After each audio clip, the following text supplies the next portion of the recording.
So, hello, welcome to New Beginnings, my everyday life in rural Cyprus. Do you ever have those really weird days and it just feels like a really odd day? Well, that's today, but I'm here, I made it. You should have seen me 5 minutes ago what was going on. Oh well. I managed to get outside today and film for you some outdoor activities, things I've been doing, not actually doing for the filming, but showing you what I have been doing. We have rain. It suddenly started raining, so I'm glad I got out there this morning. We're in a Coptic storm and it's still warm. It's still okay. Got a little thin fleece on, but it's not cold. And so I filmed some up-to-date stuff for you, just little odds and ends, jobs I've been doing, and you will see that coming up. In fact, I just went around the whole garden and filmed all the little bits, things I've done, and started editing it. And I put the first 5 little clips up because I obviously stopped filming now and then as I walk round. And the first 5 clips I loaded were a total of over 18 minutes, which is long enough, plenty for me. I try to keep my videos about 10 minutes or just over. So I thought, right, let's make it several parts. I don't know how much longer the rest of the footage is, but there was plenty more. So that's coming up. I'm calling it something like Walkabout around my garden. Oh, I'm calling it narrated walkabout because I know a lot of people like to just listen to videos. So I thought, well, if I put narrated, you'll know it's a listening one, where sometimes I just do a walkabout around my garden and just film and put music to it. So this will be several parts and the first piece will be coming up really soon. So look out for that. And I see in the house we have my great friends Steve and Tina Jewell. They say, good morning, Dawn. So they have to watch away the snow. I don't know if you can hear it, but I can hear distant rumblings. So we've got a little bit of thunder. As I say, it's a Coptic. So here's a hello to Steve and Tina Jewell.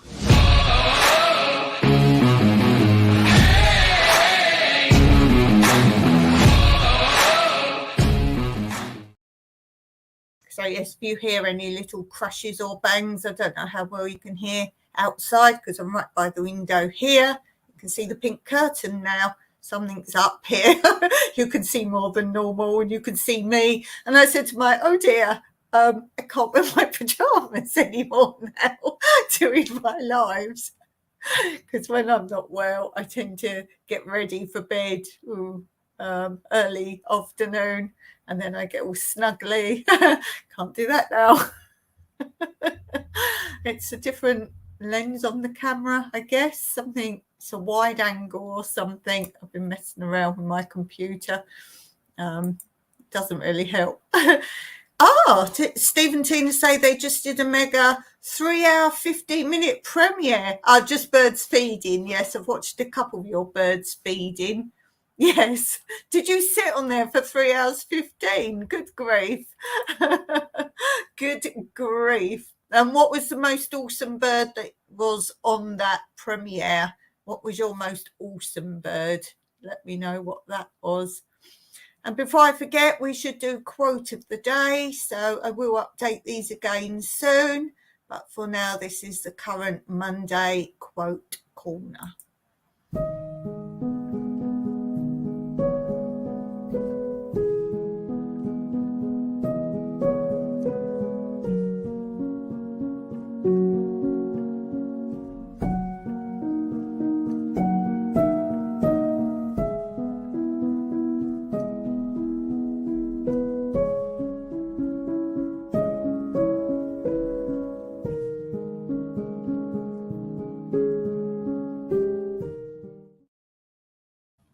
So that was very lovely, wasn't it? Very calm and relaxing. Steve and Tina said they did stay on there and they say the bird was nuthatch. I don't know a nuthatch. I'll have to go and watch now. It'd be interesting if, when you watch it back, you can go and label some of the birds. I expect you comment on them as they go. Ooh, they're off to Mexico tomorrow. Wow, how long are you in Mexico for? That's awesome. Okay, let's go on to...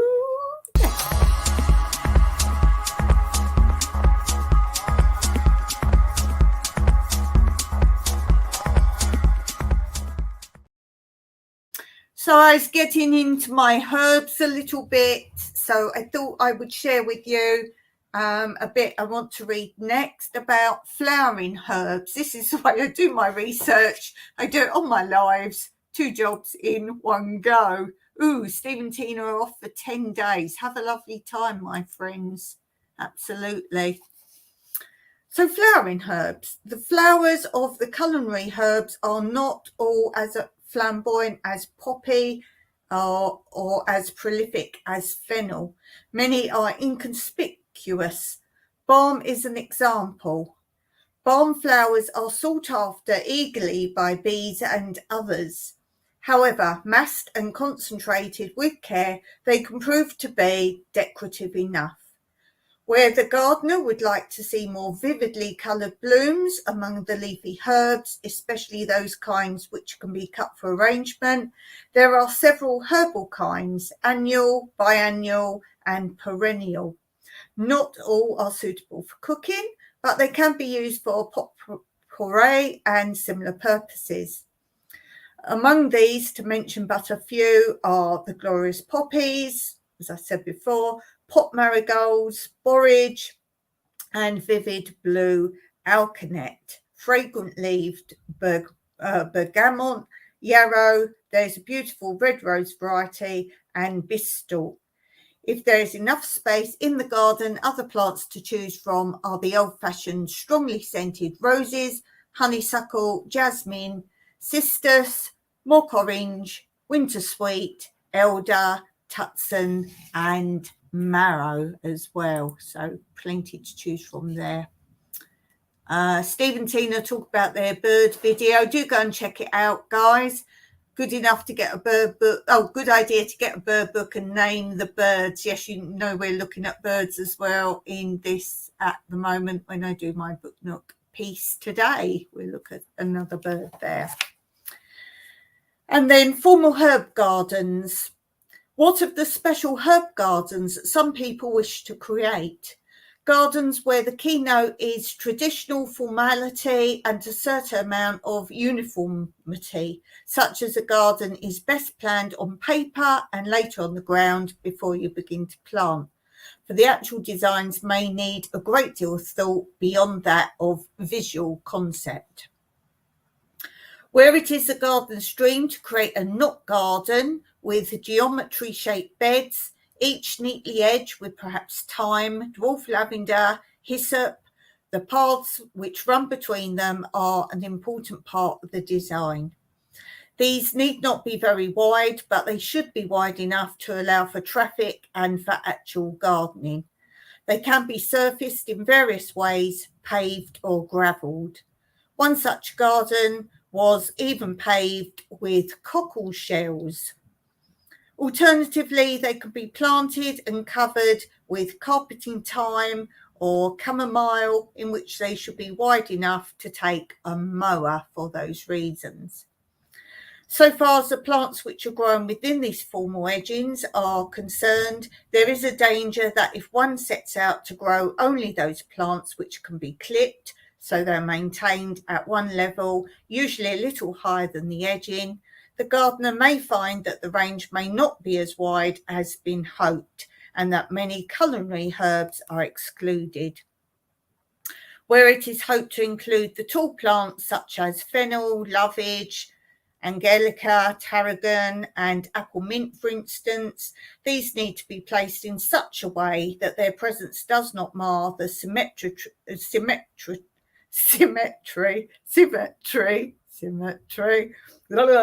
of the overall design. For instance, where the garden is to fill a rectangular space, it may be that corner beds can be designed to take these plants, while the most uniform in size occupy the central space. The herb wheel, a circular bed divided into segments representing the spaces between the spokes of a wheel, the spokes themselves being of clipped edges is designed, often put forward as being suitable. Certainly it can look very attractive on paper, but here again there are one or two drawbacks. Unless the wheel is small enough, there's difficulty both in gathering and clipping herbs near the centre. It's better to make the design larger rather than too small, ideally with paths running alongside the spokes and around the hub at the centre. Another drawback is that if the wheel pattern is chosen for appearance sake alone, we are back with only limited kinds which can be grown neatly. For once the plants which grow tall begin to do so, the overall spoke pattern is obscured. However, it is possible to keep most of the plants low, so the wheel pattern remains obvious. It's usually best in any case to alternate the herbs according to height, so the low growers are in one section, taller kinds next to them, and so on. Where they are to be included, the very tallest can be stationed around the rim of the wheel. Mint, which has to be strictly confined, could be kept to the very centre. So that's a little bit there. Anyone got a formal herb garden, or like me, just herbs in pots? Do let me know.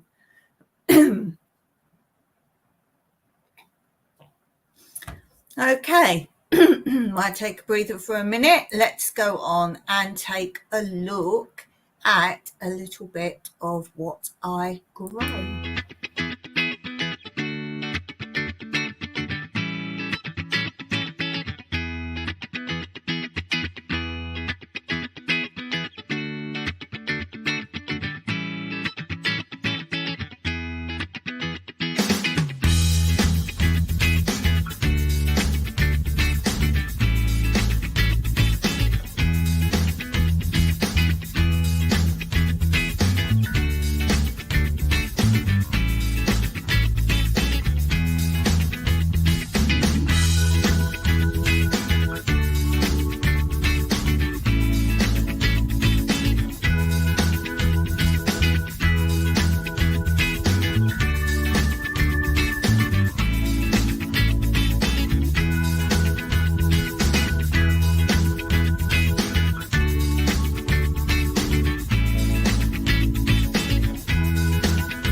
Oh, Stephen Tina Jewell saying nice. Nice. I have done a video before trying to show every type of tree I've got. There's too many, and the same with growing things, but that's a nice little selection there. Okie dokie, let's go on to our next section for today. Let's do this.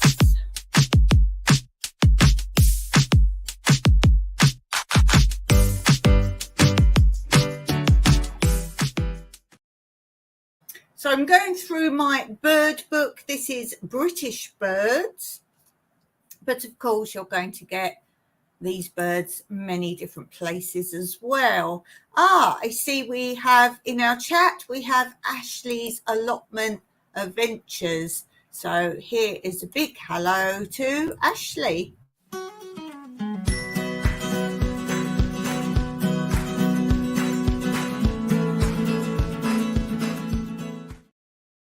Ooh, I do like patterns like that. I do like patterns like that. So today we're talking about, in my bird book, the kestrel. There's the kestrel. So a quick little bit we're going to do about the kestrel today. From the falcon family, of course. length 34 centimetres, which is 13.5 inches. In recent years, the kestrel was the bird of prey most often seen around gardens until the sparrowhawk population recovered from widespread pesticide poisoning. The kestrel is the easier bird to recognise. Ooh, did you hear that thunder? Ooh, I'm sure you heard that. The kestrel is the easier bird to recognise because of its habit of floating in a stiff breeze or hovering in the air with rapid whirring wings. Although strenuous, hovering allows the kestrel to cover wide areas where scanning for prey on the ground. So yeah, I always thought they were sort of resting as they were scanning, but it says strenuous. I thought they sort of rode the breeze. The male adult has a grey head and tail. The female has a bed black and brown tail. It has pointed wings, a streaked breast, and in this picture, did you see he's holding a mouse?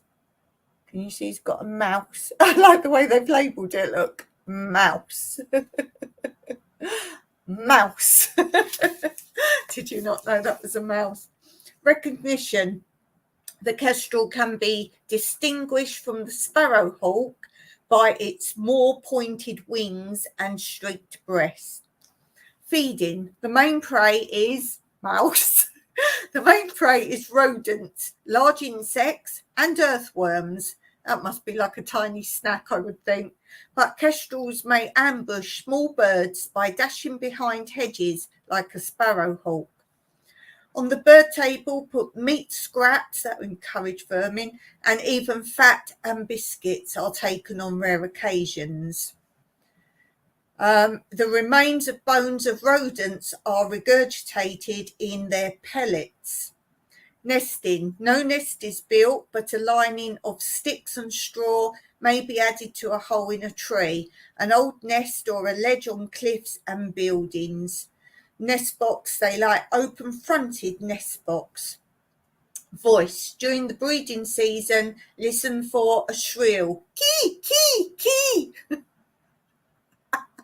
I don't think it sounds quite like that though. Nesting information, April to July, 1 brood, 4 or 5 brown blotched white eggs, 27 to 29 days incubation for the female, 27 to 32 days fledging, and 4 weeks until independent. So that's longer than last week's bird for sure. Definitely longer. Oh, you can see now where I've put my stuff where I fish reading to you. Yeah. Ashley says I'm weird every day. Steve and Tina, look out, I hear a kestrel. Oh, that's so funny. That is fun. Okay, let's go on to my next section for today, what I have prepared for you. And today we're going to do this next.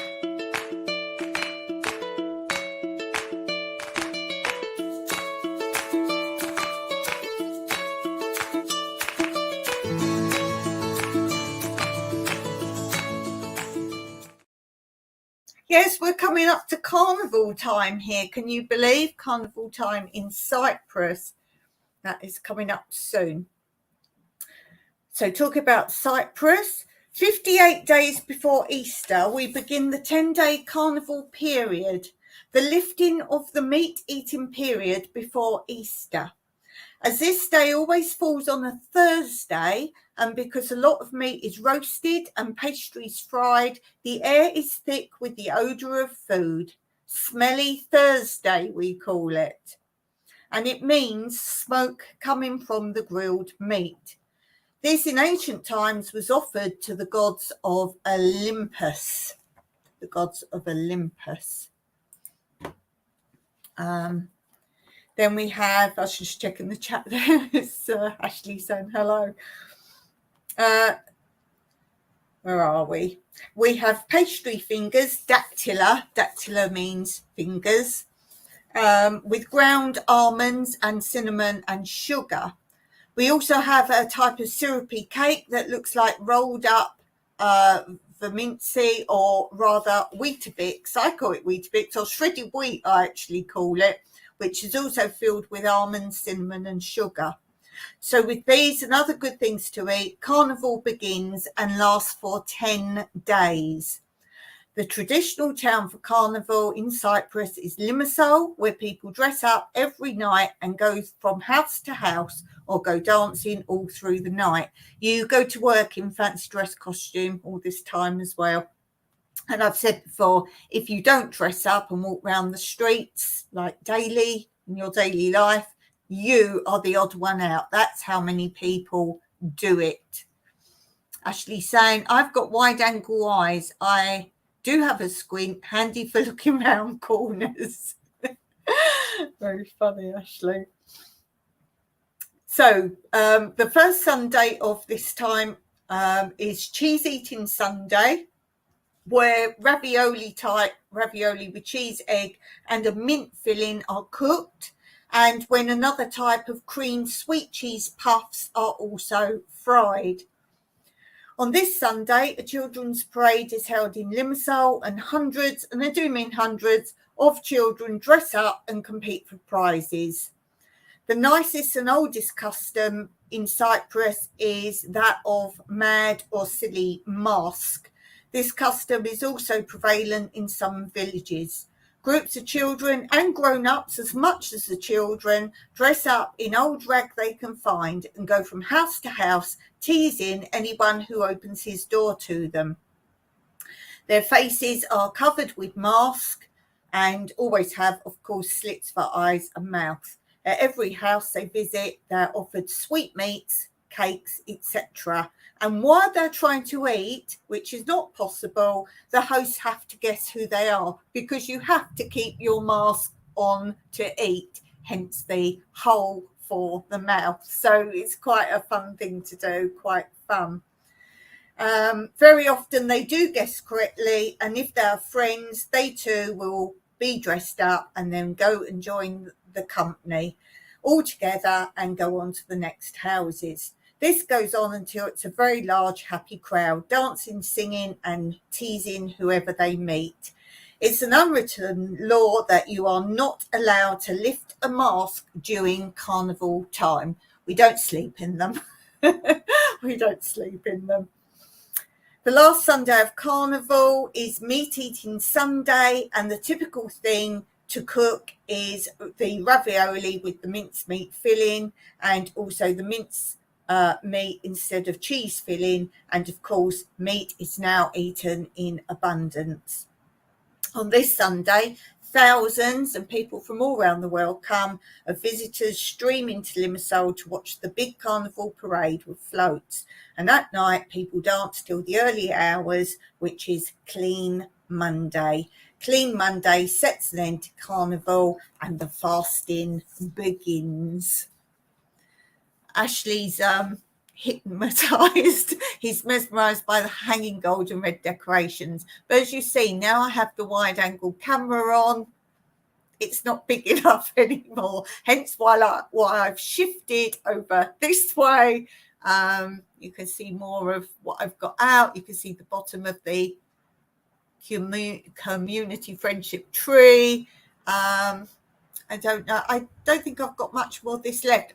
Just before I came on live, I was trying to do something else in this area, but it won't work. It doesn't work, unfortunately. If I tilt you down more, you'll just see more of down here.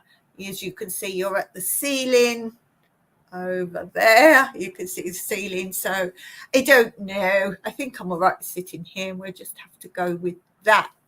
Unless I can find how to change the camera back to not wide angle.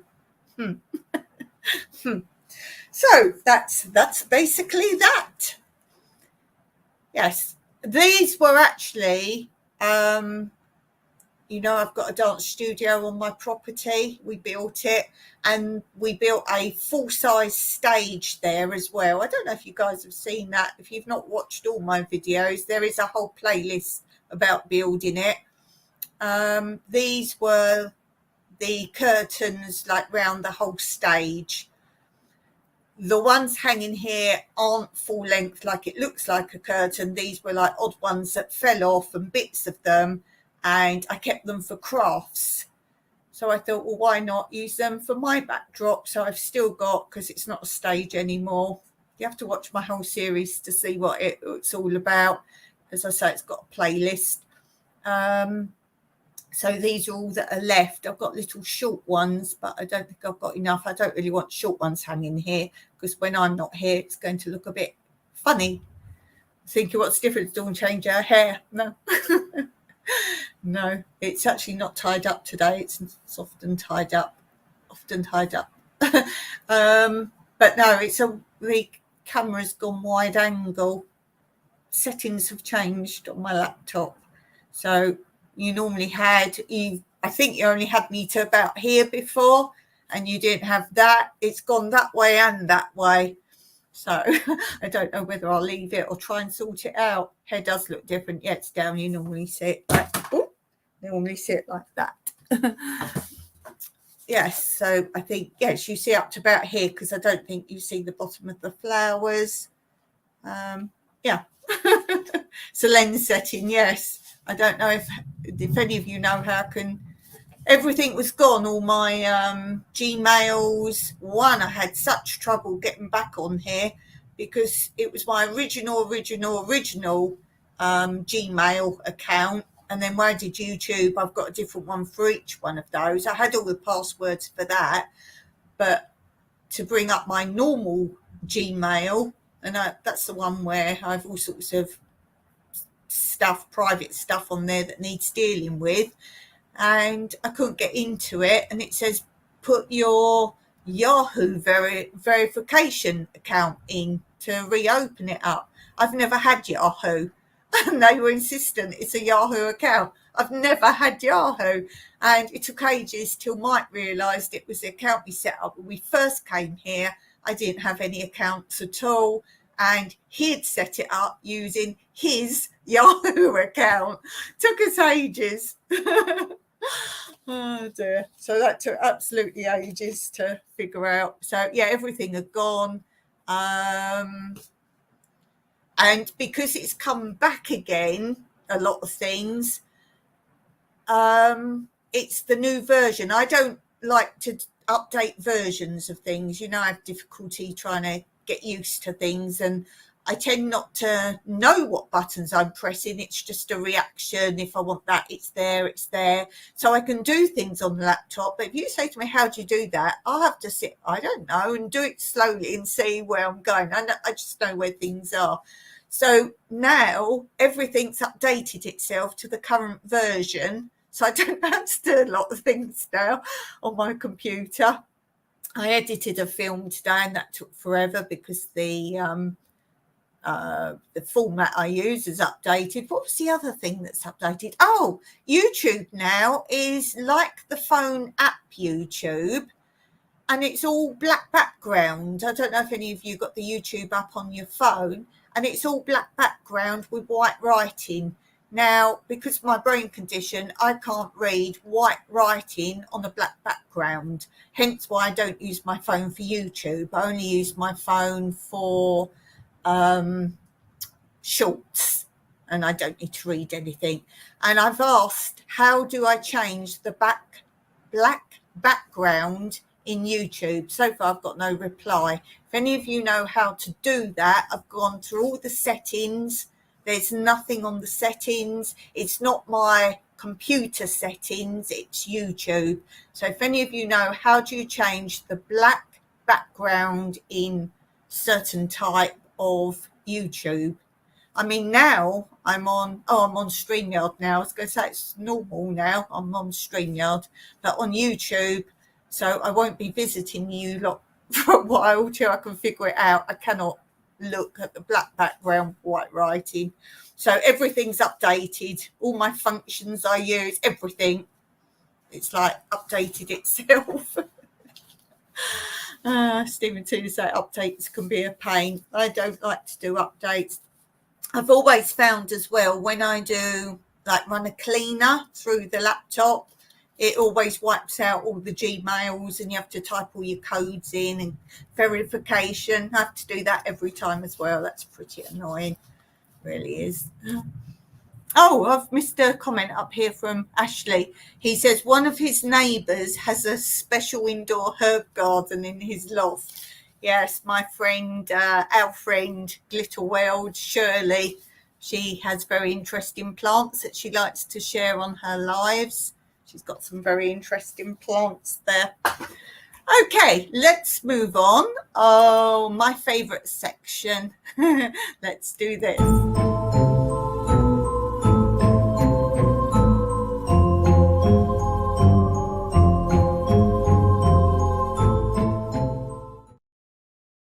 Okie dokie. I've got a good one today. If I can find which one I was going to read. Oh, this one. Let me tick it off. I tend to tick them off when I've shared them with you because I don't want to keep repeating. I'll forget what I've done. Okay, this is quite a fun one. You'll like this. A man was out on a lonely country walk one day when he looked at his watch and discovered it had stopped. This worried him because he didn't want to be late home. Then, fortunately, he spotted a man milking a cow.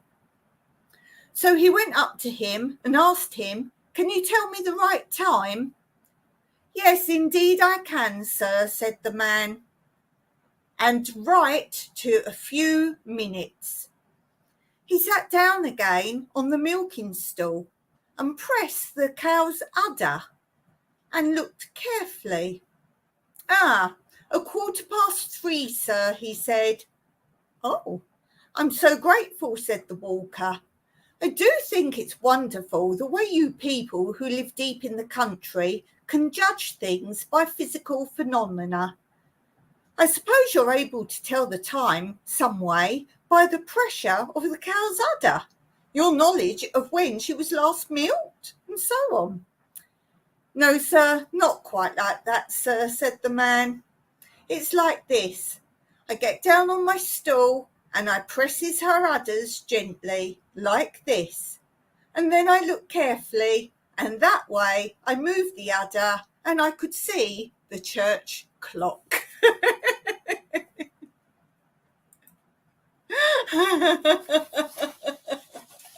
So that's quite a fun one, definitely. Let's see. Stephen Tina say you can buy special herbs at the herb store in Canada. Ooh. Ashley says the peregrine falcon can dive at over 100 miles per hour. New phrase. There's a video on YouTube showing this. It's incredible. Wow. I like nature videos like that. Steve says, "No, my watch fell in the milk." Oh dear. It would have been better if the cow had told him what the time was. He should have said that. He should have said, "No, the cow whispered in my ear the time." So that's quite a fun one. Hope you enjoyed that one today. I do like some of those little funny ones. Okay, let's go on to the next section. Let's do this.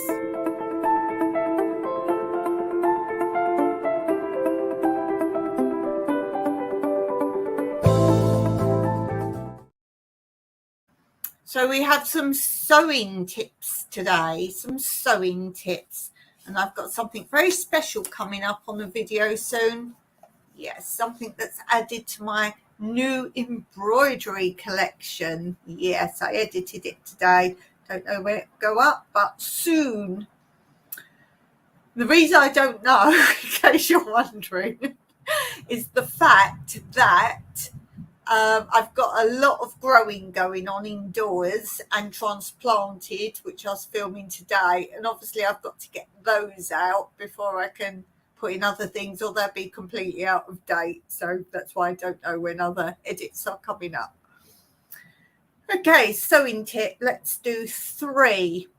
The first one today is use a stiff bristled nail brush to remove cut threads when unpicking stitches from material. It would prove much quicker than fingers or tweezers. That's a good tip. That wasn't one of them, but you've had a bonus one there. But yes, that's a really good tip, that one actually. The next one is when making buttonholes, moisten the edges with colourless nail polish. When it dries, the buttonhole stitches can be made more neatly. The next one. When sewing very fine materials, place narrow strips of tissue along the seams. This keeps the material in place and is easily removed. And the last one. Before sewing leather patches or binding on coats, follow round the edges of the patch or binding with the sewing machine using a large unthreaded needle. The ready-made holes make sewing easier. I think that would also be a good tip for something like jeans, denim material or anything like that. I think that would be a good tip for that. So I think you already want holes pierced or punched in. You could even do that on some forms of material that you want to do embroidery or something like that on. But obviously make sure the needle's the size you want. So there's that. Okay, let's go on. Let's go on to this.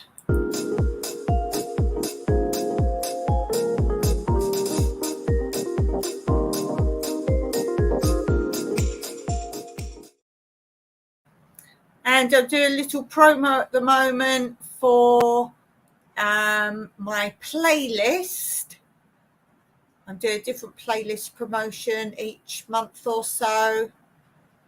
And for now, this is over both my channels, asking you to see through my playlist of recipes.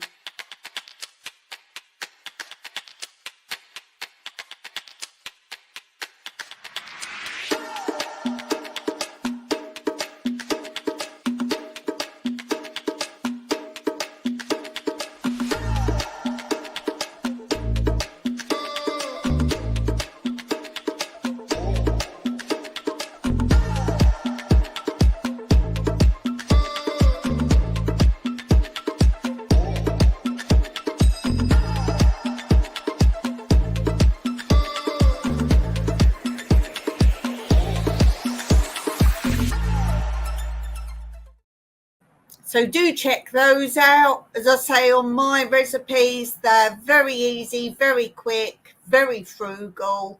If I can do it, you certainly can do it too. So do take a look at those over both my channels. And something else I've been sharing the last few lives is this.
One of my favorite bits of music for sure. If you're interested in that, it's Roa, R-O-A, What's the bit of music I use? I use a lot of Roa in my videos. That track is Innocence. Innocence. And if you don't pay for music, I don't pay for any music. When you use Roa music under the video where you get the music from, she's just got a little section that says copy and paste in your description. So that's why I use channels like that. And I actually often copy the bit where it says as well, you are free to use the music if you copy and paste. If you ever get any situations, you just go to the video they're talking about, copy and paste that whole section, and there's no worries there. So that's Roa. Let's play a little bit more of that. I really do like that one. Really nice bit of music.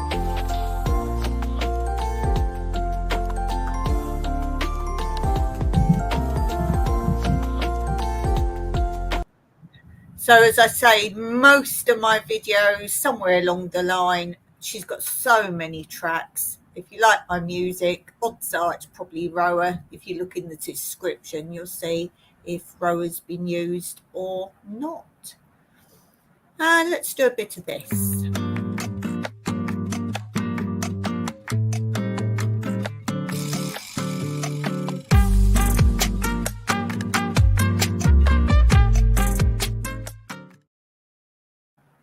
Question of the day. Anything funny happened today or recently? I was watching a video today, not long before I came on, someone that I needed to catch up with, and she talked about she's just getting a roller skate license. Yes, a roller skate license.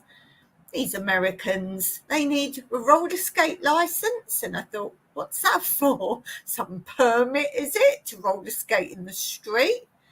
Roller skate license? Or is it perhaps she's going to teach roller skating? Roller skate license. And I carried on listening. No, it's the accent. She's saying a real estate license, as in a realtor, whatever you guys call it, because everyone says it different. English people, estate agent license. Realtor. So she was saying not a rolling skate license, but to do that. So that was really, really weird. Really weird. Oh dear. So yeah, that was pretty weird. Oh dear. And anyone who doesn't know, sometimes on my lives I play games, normally on a Wednesday, sometimes on a Friday on my other channel. I play games. I think all those that are on right now in the chat know some of the games I play, and one is Outburst, where I have a card. I can't see the answers. It gives you a subject at the top, and you have to try and find the 10 words that you can't see. It might be name a colour, and then you shout out colours. You've got to try and get the 10 colours on the card. When the time's up, I put it in a little reader so you can read the answers. And then what I do for fun is every now and then, basically, towards the end of the game, I say, okay, this is the question, but I'm going to take answers from something someone's typed further up in the chat.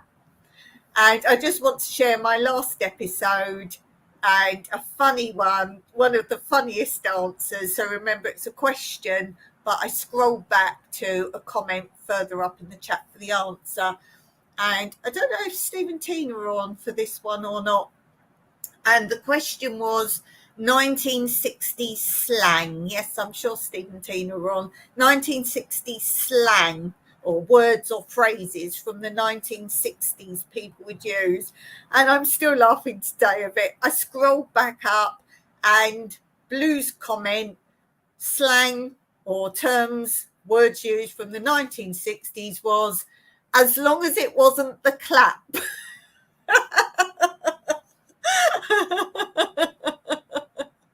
And that's got to be one of the best answers. I must let Blue know that was so funny. So I like to do that. I like to do it. And that reminds me actually of a game I used to play as a child. You can play it as an adult. And you used to get like a strip of paper. My bookmark was handy there. Oh, that was lightning. I'm going to go in a minute. Whoa. So you used to get a strip of paper. And what you used to do is start off, you can tell any story, but you'd say, for example, write the name of someone you know, and used to write that, and then used to fold down your answer. Then you pass your paper on to the next person, and everyone passes it round in a circle, so you've got someone else's paper. And then it'd be like a place you went to.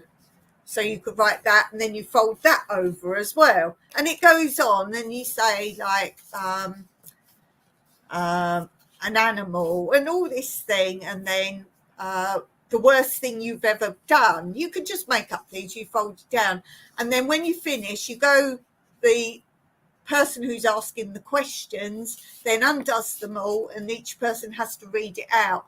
And then it'd be something like, somebody went somewhere, and what did they do there? And it makes up a story with all what you've written down. So you have to concoct your own story first, but that's quite good fun. So that's a game that we used to play as a child. And obviously the one make up the story just says write a name or write a place, but they've got a story that they're going to come up with, and then you read it out, and they're quite funny as well. So they're really fun. Yes, thunder and lightning, which means our power's going to be down. We're on solar, don't you know? So I will finish today. I've not done too bad. I normally try to do about an hour, so we're nearly there anyway. And yeah, rain's getting heavy. Can you hear it? That's because this room is under a tin roof. It's not as bad as it sounds. It's like being in a caravan. This room, we've only got a tin roof. Same with our kitchen. So yeah, this room is a tin roof. So I'm going to finish there for today, guys. Thank you so much for being here. I really do appreciate you all. Don't forget, if you're watching this back later, then do drop a comment so I can say hello. Nice to see you all. See you on Wednesday. Bye for now.